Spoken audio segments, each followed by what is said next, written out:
Apaan tuh? Apaan tuh? Apaan tuh? Apaan tuh? Apaan tuh?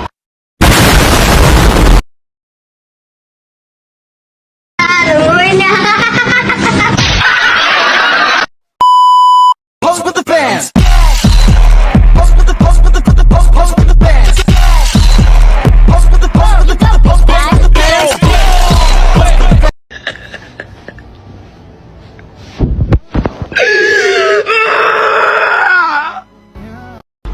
Revolusi Industri 4.0 merupakan upaya transformasi menuju perbaikan dengan mengintegrasikan dunia online dan lini produksi di industri, di mana semua proses produksi berjalan dengan internet sebagai penopang utama.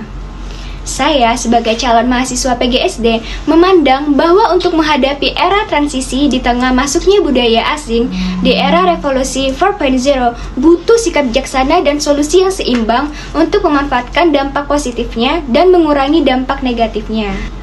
Adapun beberapa pandangan dan langkah yang bisa diambil. Pertama, menggencarkan pendidikan dan kesadaran budaya. Kita sebagai pendidik bisa kuatkan edukasi budaya lokal dan nasional di kurikulum, serta kasih kesempatan belajar dan apresiasi keberagaman budaya.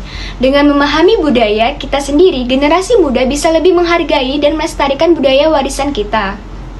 Lalu kita bisa menanamkan rasa nasionalisme. Lewat edukasi yang tepat, kita sebagai mahasiswa punya peran penting untuk meningkatkan rasa cinta tanah air di kalangan generasi muda. Caranya, ajarkan nilai-nilai cinta tanah air, cerita sejarah, dan pentingnya menjaga budaya dan identitas nasional. Selanjutnya, kita bisa memanfaatkan teknologi di zaman sekarang untuk melestarikan budaya. Di era revolusi 4.0, teknologi bisa jadi alat kuat untuk melestarikan dan mengembangkan budaya lokal.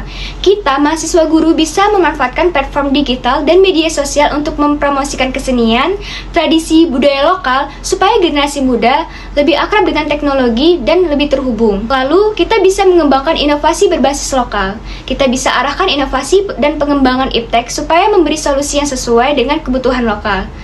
Jangan cuma tergantung pada budaya asing, tetapi didukung juga oleh inovasi yang bisa membantu mengatasi masalah dan memajukan masyarakat dengan memperhatikan keadaan lokal. Selain itu, kita bisa menjalin dialog antar budaya. Waktu menghadap perubahan budaya, penting buka saluran dialog antar budaya, ngobrol dan mendengarkan dengan terbuka tentang perbedaan dan persamaan budaya, supaya membantu mengatasi ketegangan dan meningkatkan pemahaman antar budaya. Dan kita bisa mengutamakan kritisme. Kita sebagai mahasiswa guru bisa mengajarkan generasi muda untuk konsumsi budaya asing dengan kritis. Artinya, ambil hal-hal yang positif dan relevan yang sesuai dengan kebutuhan dan nilai-nilai lokal.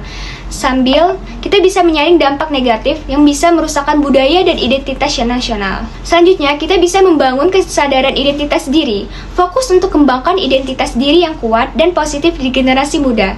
Semakin kuat identitas diri mereka, semakin besar juga rasa cinta dan peduli terhadap budaya dan negara kita. Nah, pengaruh budaya asing tidak selalu buruk, tapi bisa jadi sumber inspirasi dan kreativitas juga. Kita sebagai calon mahasiswa PGSD punya kesempatan untuk bentuk pandangan dan pendekatan yang bijaksana dalam menghadapi di era transisi ini, dengan tetap menghargai dan jaga nilai-nilai budaya lokal.